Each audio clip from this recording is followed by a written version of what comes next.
Hello and welcome to the aForm Show, the premier podcast for all things architecture and design across the MENA region. Welcome to your tribe. Today's episode is supported by SkyStruct, the groundbreaking construction and project management solution that's absolutely turning heads in the industry. They are bringing together architects, engineers, project managers, procurement, and essentially any stakeholder onto one singular platform. Yes, clients are included. SkyStruct is genuinely changing the game. Its tailored modules for construction management, inventory, labor, cost management help streamline the chaos of construction projects. They are rolling out very soon in Dubai, but you as the listener can get in early. Drop us an email at hello@aForm.studio and find out how SkyStruct is the future, and it is here today. Now, let's get into the episode.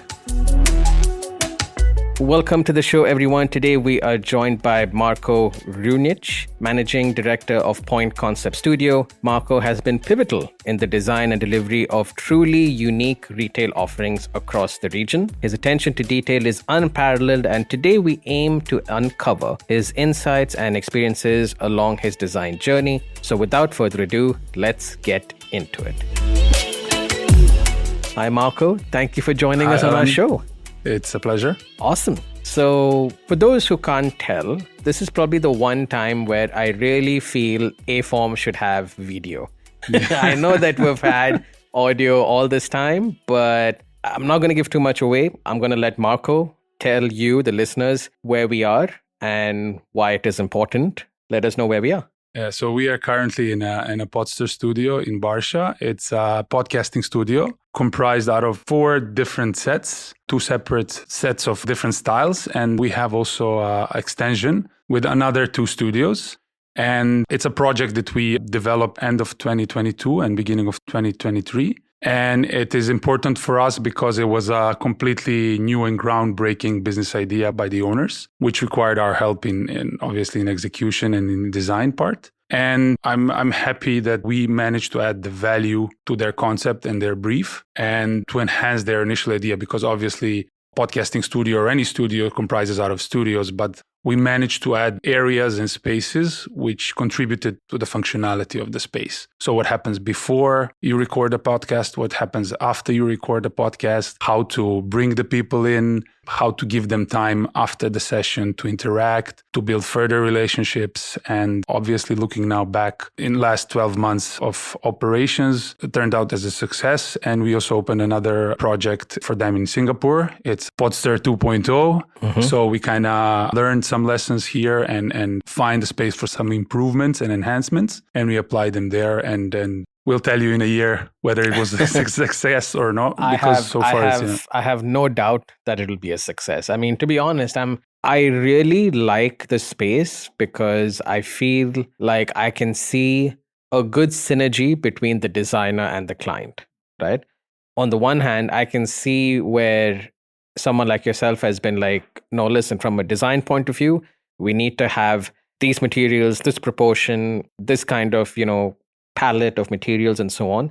And clearly the clients listened because some of these studios are just ridiculously awesome. But then at the same time, I can see a lot of the sort of back-end technical requirements, which maybe were boring for someone like yourself, where you're like, I don't really care about these things, but it's all integrated so well here, which is really impressive. And I think what you said about that kind of common space, that lounge space, I mean, I highly encourage for any of our listeners, if you're into podcasting or you want to start a podcast or you want to just find out how podcasts work, I mean, definitely pay this place a visit. It is worth your time. But more importantly, the lounge on the outside, I think it solves so many problems, which again, I think this is the first time I'm referring to myself as a podcaster. As a podcaster, I've never really realized the importance of a space like that.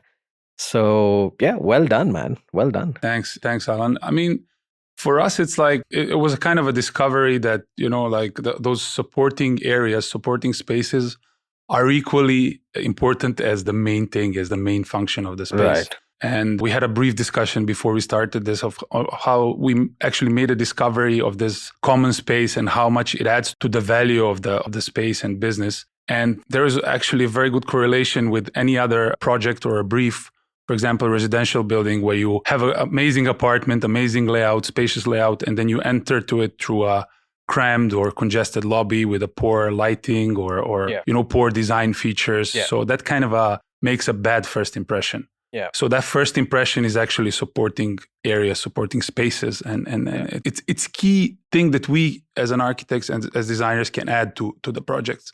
Yeah. Because with the knowledgeable client, with the knowledgeable owner, they know what they want. They usually have a clear idea. True. And then you should not invent the hot water. We say they know how the studio should look, and of course you can enhance so many things, technical things. You'll solve those problems to them, but adding value with the additional areas, with the spaces and the functions that happen before, after, it's really important.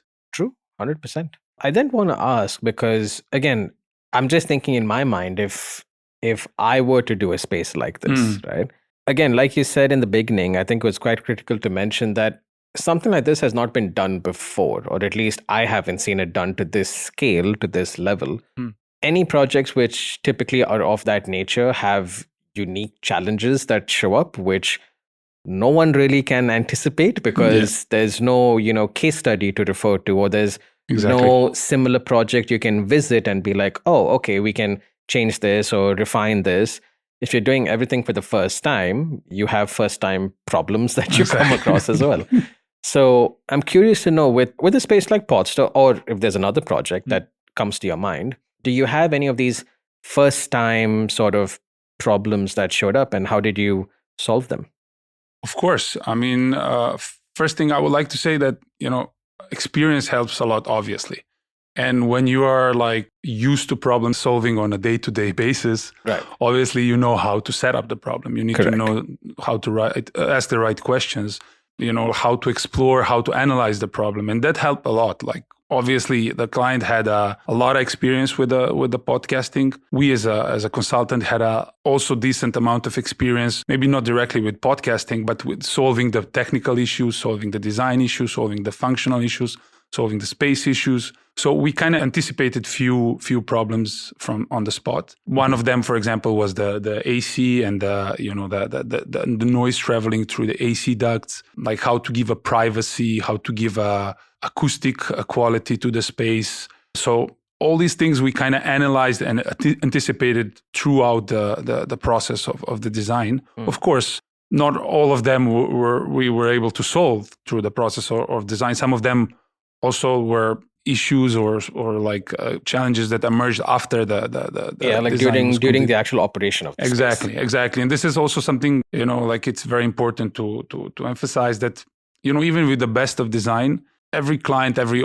user will slightly alter the space after the opening, after the completion of the project, after the completion of consultants' involvement. So it's very important for the architects, designers to visit the space after the space is occupied. Agreed. And see how the vision or the usage of the client aligns with their vision and the priorities they established during the project. Yeah. Because it sometimes could be completely different. And that's a good learning curve. True. Yeah, I mean, I have a project that comes to mind for me particularly. Go ahead. Which is, we did not retail. I mean, it's more like an experience boutique for Brabus down in City Walk. And every second weekend, fourth weekend, I'm typically down there with some excuse saying, "Want to buy Brabus?" One day, for sure. And they know that, right? They know. They're like, "Oh, I think we're going to see you as a customer soon." I mean, what can I say? I designed a podcasting studio. Now we are recording a podcast in the same studio. So there you go, right? So yeah, one day I might just get a Brabus. But kind of coming back to your portfolio, I mean, obviously, Podster is amazing, no doubt. I do know that Point Concept has been involved in a lot of other projects, and specifically in the retail space, so to speak. So if you could kind of educate our listeners, your overall sort of thoughts on retail spaces in 2024. I mean, I think we can officially say now, COVID's done. We're not going back to definitely. it. We're happy now. We're all good. Yeah. Right? People are back in malls. People are traveling. Exactly. There's a renaissance of retail now. Exactly. So in this era, I think you put it quite well, the renaissance of retail. So in this era, what are retailers now looking for? When they come to you and they say, obviously we have our, we have our brand and we have our requirements, etc. But this is what we really want to achieve with this space. I mean, is it something as simple as, additional footfall, or is it, a better customer experience? What is their focus now generally? Yeah, generally their focus is on the interactive and experience-based retail. Yeah. If we compare it to the old-fashioned retail, it was cramming your shop with abundance of products, offering variety of products and making the sales on spot. Right. Like I would say last 15, 20 years, it's not about that anymore. Right. It's about providing experience. It's about providing a different or unique experience, actually, like different flow options for the customer to interact in a different way with your shop, with the products, and maybe making sales somewhere else. Got it. Not necessarily in the shop. Actually, preferably not in the shop. Correct. You have some, malls and landlords and developers who actually, take your earnings. So sometimes even like retailers don't want to make the sales there. They will send you to the e-commerce or to some other shops, and they will just use this specific shop sometimes as a more of a interactive flagship shop where you just gain the experience of the brand. So the spaces like, for example, experience centers, it's a kind of a fairly new term where you actually can explore about the brand, explore about the product, and have your own customized experience of the product and brand. Like, there's a lot of screens, there's a lot of RFID technology. So you don't have to be, like some of the customers, they don't want anyone to approach them to ask them what they want. Some of them, they want to have this experience where someone caters to them and serves them all the time and, listen to their needs. But some especially younger generations, they want to get in, to choose their journey and to explore on their own, in the speed, in the way they want to experience the products, and this is important, and emphasis is more on the not using the heavy, costly, maybe luxury materials, but more creating a environment for the products and for the brand to work. A lot of carefully curated lighting. Again, screens, LED screens combined with the grouping of product and information about the groups of products and zoning and where do you place the cash counter. So you create this journey and make the customer go through the entire shop before he reaches a certain destination, providing the individual small destinations throughout the shop. Correct. So all of these things in short are let's say, parts of contemporary retail. Okay, makes sense. There is something which I remember back during COVID days, maybe just before COVID also, there was this, I think it was a case study, or it was one of the guests on the show had brought it up. And every time, whenever I speak to someone who's in, retail design, I like to always ask them about this particular case study and what their thoughts are on it, right? In today's time, it's quite evident we're now, like a couple of years back, the whole metaverse was a thing. We're now in this sort of AI, VR, or sort of AR, augmented reality, not fully virtual reality, right?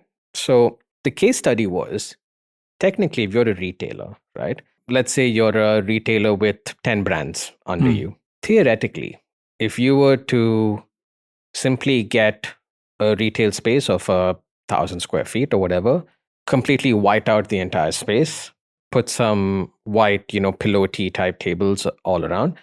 And for customers that walk in, you just kind of hand them like a Google Glass or, Apple Vision Pro headset or something of that nature, wherein they then get a fully customized VR/AR experience for that particular brand that they've come in to see. And then the customer behind them gets another headset or whatever, and then they have a completely different experience for a completely different brand in the same space. So theoretically, a retailer then saves on having 10 brick and mortar outlets and can operate out of one completely, and can cater to multiple types of physical events because they're not now, reliant on having physical products in the space and so on. It is a bit out there, right? I'm not saying I'm for it or against it, but it definitely gets me thinking, right? Especially now that I feel like we've sort of committed to AR and VR in some way. Like we accept it is part of our life now. So what do you think about that? Do you think that is possible, not possible, good idea, bad idea? Yeah, I would start from something that is, I feel like, in the human nature and is a part of our evolution as humans, is that we cannot evolve quick or fast as our technology does. Right. And that's one of the limitations. All these things, all these tools that we are having nowadays and they are coming into a picture are good tools, and we will use them more and more as the time goes. But we're still bound to physical senses and physical impressions. And that's why we tried. We have a VR set in our office, and you can actually explore all our projects if you come to our office through VR. And theoretically, it's an amazing thing, right? But what happens in the usage, like literally 50% of the clients choose not to put on the VR headset. Yeah. Because for them, the experience is still a bit new, and they're still not comfortable with that experience. Yeah. They still prefer to go to the space, or they will take us to space even few times. We sometimes think it's not necessary to go to the Shell and Core shop and see it for a fifth time. Correct. But for them, it's somehow very important. True. And we are on the different side of the spectrum, and we are like, okay, just put the VR headset and let's walk through the space. Correct. They're like, no, let's go to the... So, there you kind of see where are we coming from and where the client's coming from. Right. And also, we as humans, we need some time. There is a Decentraland. There is so many things, and even a lot of brands, incorporating all this technology.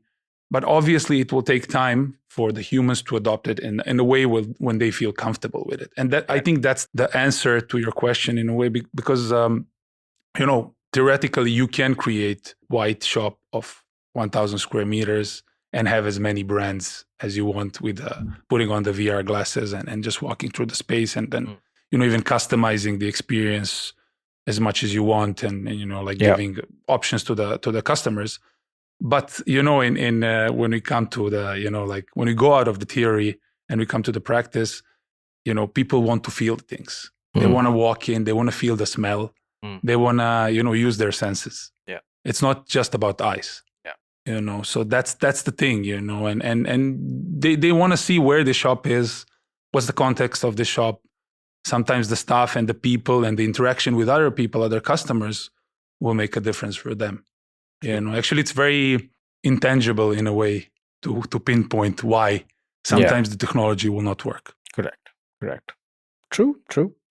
But that is, I think whoever I've spoken to about that particular case study, I think mostly everyone's kind of in the same area, just like how you said, right? Like it's possible, but again, you need to just have the audience that will actually consider it, right? It takes time. Yeah. It takes time for people to evolve, feeling fully comfortable with the technology. Yeah. Like if you go back, 30, 40 years, and you think about a computer, there's only few percentage of people that use it. Now everyone is comfortable with it. Yeah. After 30, 40 years, you are like, it's like a basic thing for everyone. True. And I think that's the answer. Like, we just need time.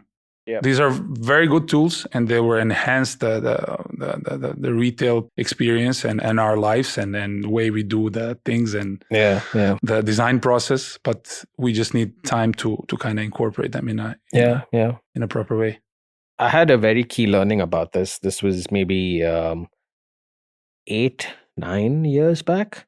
I think this when the Oculus and all had first come out, and it was the super cool thing. So we had this client presentation in their boardroom, right? So we actually invested a bit of money and sent a team a couple of days in advance to actually install, because at that time the Oculus worked on these kind of sensors that you put in the corners of the rooms and things like that.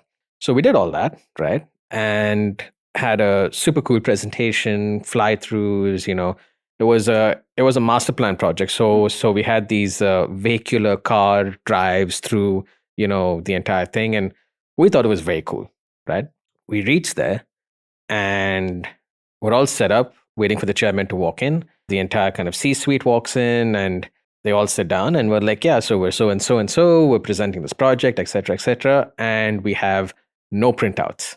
The entire presentation is virtual reality. It did not occur to us of a very simple cultural significance, right? Which is anyone wearing any kind of headgear did not want to take that headgear off to wear the headset. Something as simple and fundamental as that.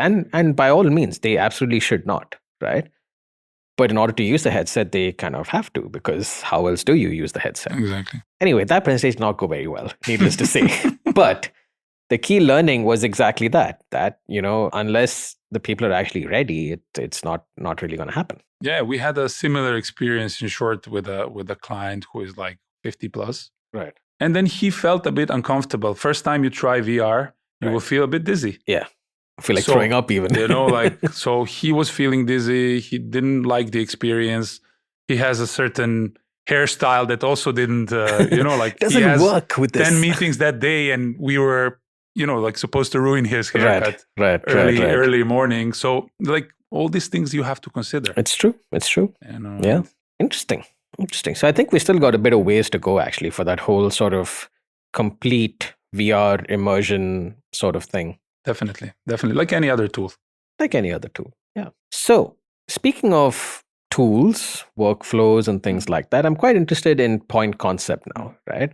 I know that you and I have met fairly recently, not too long ago at Index. Shout out to Marina if you're listening. I'm curious about point concept, right?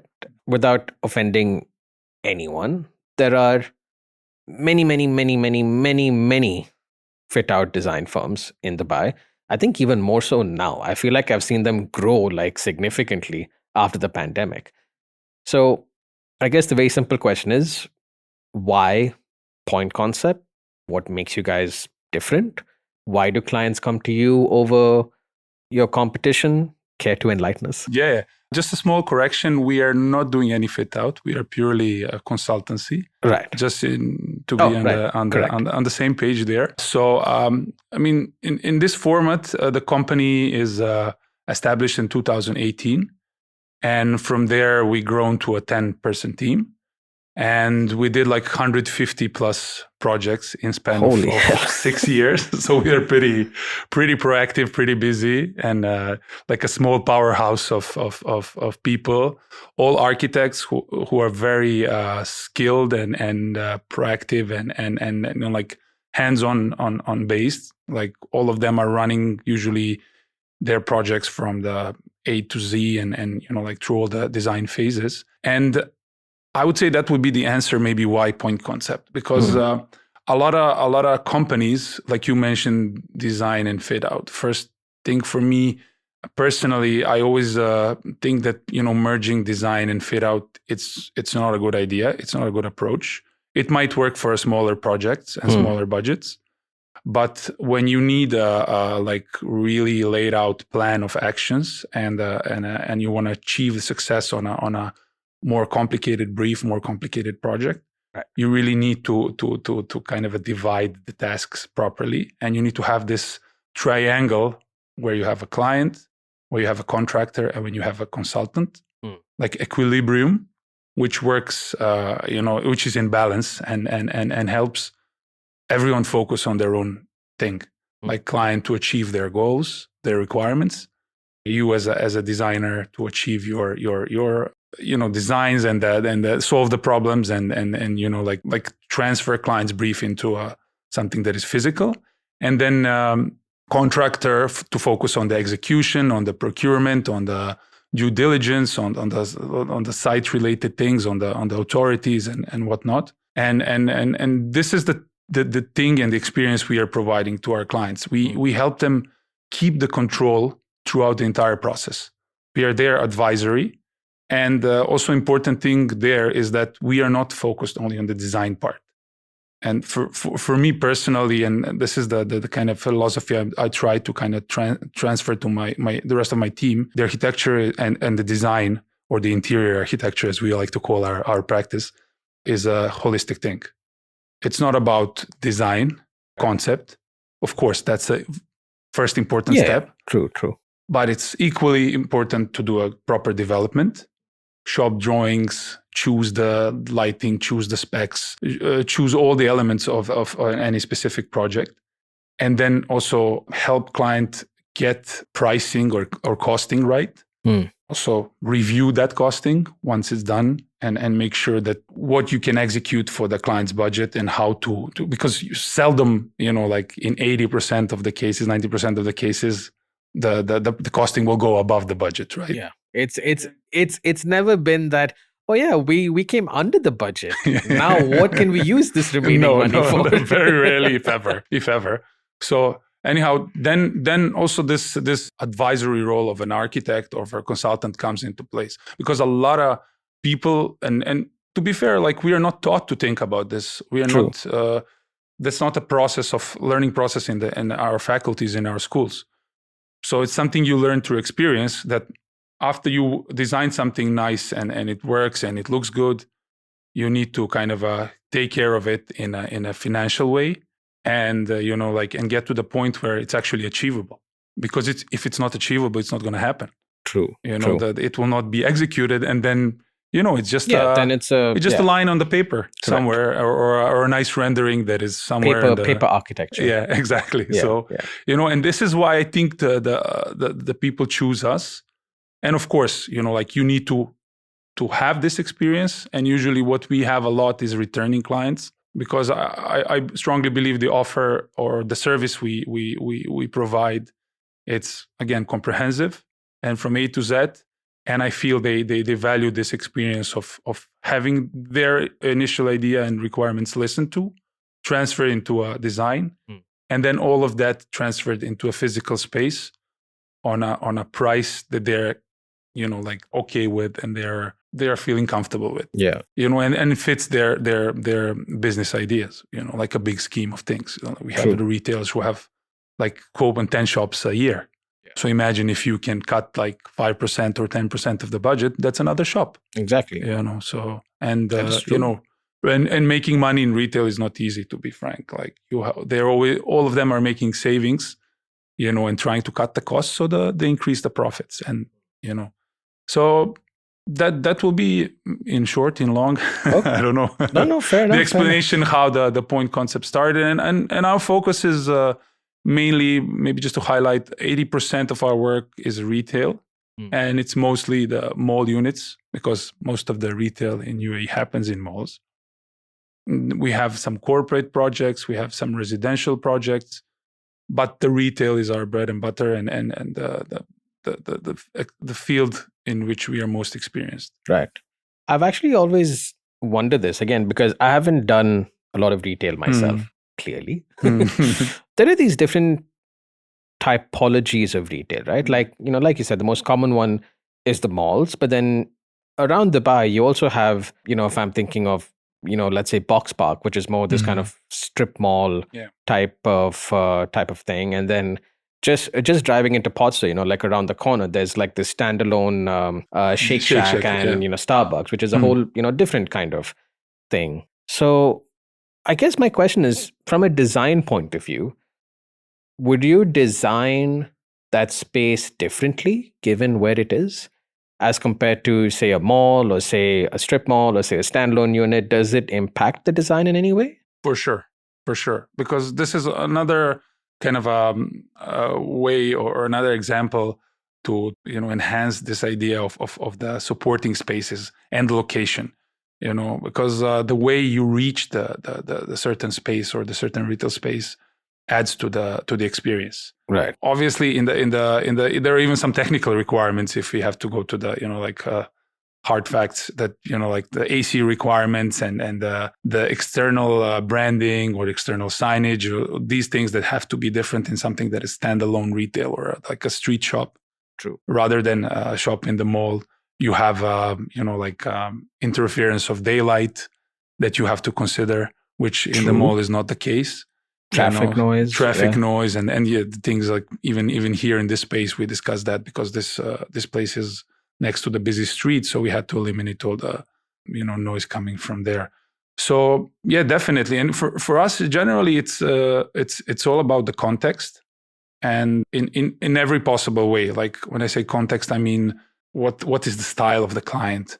What are his priorities? What is the location of the space itself? Whether it's located in the city or it's on a remote location, or like all this kind of plays into the design inputs that we kind of analyze and consider. And sometimes it's even in a subconscious way, like you don't even you're not even aware that you considered certain things, but then you understand and you feel. This is also important to listen to the clients and user experience, and we gain a lot from that. After the place is open, and once you get the impressions and they say like, okay, I came here, but like for example, a very interesting shop front brought me to this shop, but then I wasn't feeling interested to go in further, or other way around, or like I was passing, I never saw, it was hard for me to see the shop or something like that. So again, in short, it's important to lead the people to the place, and then from the entrance in, and to give them, and then obviously the products, the business plan, and everything else takes over. Yeah. Because end of the day, even the best design space cannot sell the products if the products are not worthy. Worthy, exactly. So I mean, definitely, this makes difference, and the context is very, very important thing.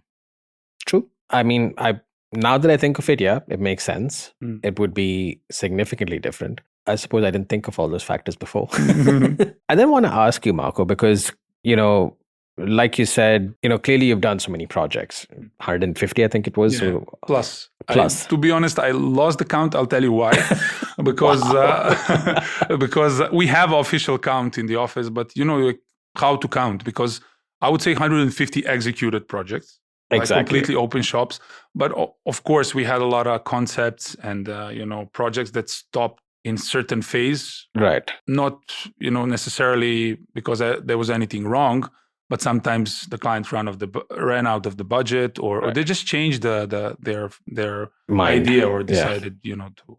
Fair enough. So that's the reason. Yeah, sorry. Okay. No. So I mean, I guess my question is, I like to always ask designers, because I'm sure in your mind there is an answer for this, which is, for you, Marko, what is a successful project? And the answer varies, right? Because some designers say, yeah, I did an awesome design, full stop.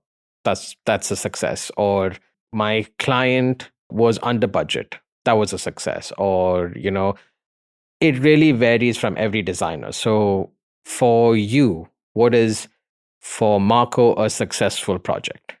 Yeah, for me, it varies based on designer, but varies also based on the client, and varies based on the project.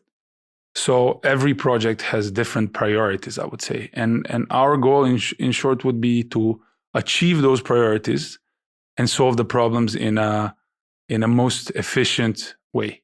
Right. So sometimes it's not being, like it's not a project that will be like the next miracle or your next best design or I don't know, aesthetic miracle that you achieved and that will be published in some magazines. Sometimes it's just a humble solving problem exercise. Right. So that's the thing. Like some projects, they need very strong aesthetics. And usually that's first step of our work to achieve that strong aesthetics and to make sure it's, like viable and plausible. But sometimes it's just not that. And sometimes you should like remove your ego and be like, okay, I'm a service activity. Correct. I have a guy who needs a problem solution. Correct. And I'll put my efforts in best way to efficiently solve this problem. Got it. So then again, like I don't know if I answered the question, but it's that's the answer from me again. Prioritizing and removing all the unnecessary thing from your projects. Got it. And sometimes actually that's a good exercise. It's very healthy for the design process, because obviously we as designers and architects are focused in the aesthetical part. Got it. But sometimes, like when you come to costing and the execution, like some things get stripped. from your design, and you need to understand design and the brief in depth to know what can be stripped, so the value doesn't go away. Yeah. So and it's a good exercise in terms of, again, like I feel simplification. Like you can simplify. I'm sure every designer on every project can remove something or can simplify. True. If they cannot, okay, then I would say that this is a successful project. Yeah. True. You cannot take anything from it. Oh, that is true. That is true. I think you touched upon a very interesting fact, which is, I know this term, value engineering gets a very bad rap in the sense that, people think, oh, it's a compromise. It's a compromise to my design. It's a step down from what I wanted. And I've come to the conclusion that sometimes it's actually better. It gives you a better solution and a better outcome. It may free up a certain amount of budget, which you can, maybe make something even doubly better somewhere else, which I think makes sense. And very important to differentiate is cost cutting and value engineering. Because of course. usually they associate value engineering with cost cutting. Right. While, value engineering is in-depth analysis of the, of priorities, project or brief priorities, and how you can achieve the same or similar value with removing some of the cost or just like, changing up things a bit, using different materials. Correct. Like maybe applying some new design ideas. Correct. Again, I think that the best design is simple design, and it, this helps. I agree. Well, Marko, as we kind of like reach the end of the episode, so to speak, I like to always ask, kind of forward-thinking questions. So for you, I know that we've spoken, kind of off-air, so to speak. You have a lot of things going on, in your life, apart from just point concept, which I thought was very refreshing because I'm like, yes, there's someone like me. The kind of, you have this creative itch, which you have to, kind of give into with these different passion projects and so on and so forth. So I know you have a lot going on, clearly. So what's next for Marko? What is the 1-year goal or the 5-year goal with point concept or with anything else? What are you sort of working towards now? Yeah, it's a good question. I mean, obviously, the first thing that comes to my mind is growing the team and growing point concept and changing my role slowly. I mean, I've been doing that for the last 6 years. I was a designer, then I was a project manager. Now I'm a owner and maybe a salesperson mostly. So and my involvement evolves and I would like it to evolve even more and obviously the other members of team are filling in to some activities that I was doing before, and that helps a lot. And where I see myself for the company in 5-10 years, I mean, getting better projects and more interesting projects. And interesting briefs, and personally, me having more time to kind of explore things and to lead the company, because sometimes, obviously, we are all immersed into like day-to-day, management, running the projects, and all these bits and pieces. But they a lot of times don't give us space and time to think about the improvements, new technologies. And this is what I'm always trying to kind of allocate some space during the day to think about the improvements and new stuff. And, you write the goals, and then after a few months, you go back and you're like, okay, out of these 10 things I wrote down, there's 2 in motion. So, let's work on this. So definitely like exploring new grounds. And and growing the team really, and we see what comes out of it, because end of the day, I like the saying, the first victim of every great battle is a good plan. Yeah. So obviously we can plan and plan and plan, but those plans have to face realities and face the opportunities we were given. So for example, even the Podster is a good example. Like if you ask me a few years back, I would never design a podcasting studio. I would never tell you that as my goal or a plan or something. But it happened. It sparked so many interesting things and so many interesting synergies that are now possible for us. So yeah, like being open to opportunities, exploring new tools, new ideas, new ways of practicing our work, and then see what comes out of it. Got it. All right. Well, Marko, as a kind of closing tradition on the show, we typically have a question asked by one of our previous guests for the next guest, not knowing who they are. I kind of memorized your question today because when I got it, it's a fairly simple question and one which you may struggle to answer. Okay, let's see. Which is, as a designer, well, I suppose a designer is not very relevant, but as a designer, what is the one song that you listen to which really kind of switches off or switches on the sort of design flow, so to speak? If there is even one song that does it. Yeah, it is a hard question in terms of making a decision on a one song. Definitely, there is not a single song that I've played some music in my past, and even now I'm having a band, and we are like I'm really big on the music, and there's really not a single song. I couldn't decide on a single. Like for example, making a parallel with maybe architectural or design influences. I don't have a single architect or designer that is like a person that I look up to. I have like interesting designers, or even a lot of furniture designers inspire me. So coming back to the music, really, I listen to all the genre. I'm not too big on electronic music, but all the music that is played, from jazz, from folk music, from rock music, anything you can imagine kind of sparks my creativity. And music is always on in my office. Okay. So it's like I listen through the hundreds of songs in a single day. So yeah, it's definitely a good source of inspiration. Got it. Awesome. I think they give us a... we've been given the sign that we need to bounce. So thank you so much, Marko, for coming on the show. Thank you, Alan. Thank you for having me, and it was a pleasure. Well, on that note, we will catch you guys next week. Fellow aFormer, thank you so much for your time. If this episode added any value to you, please share it with anyone who may benefit. If you want to carry on the discussion, please get in touch with us over socials. We are at aForm Show on the gram and hello@aForm.studio on email. That is at aForm Show on the gram and hello@aForm.studio on email. Until next time, stay inspired.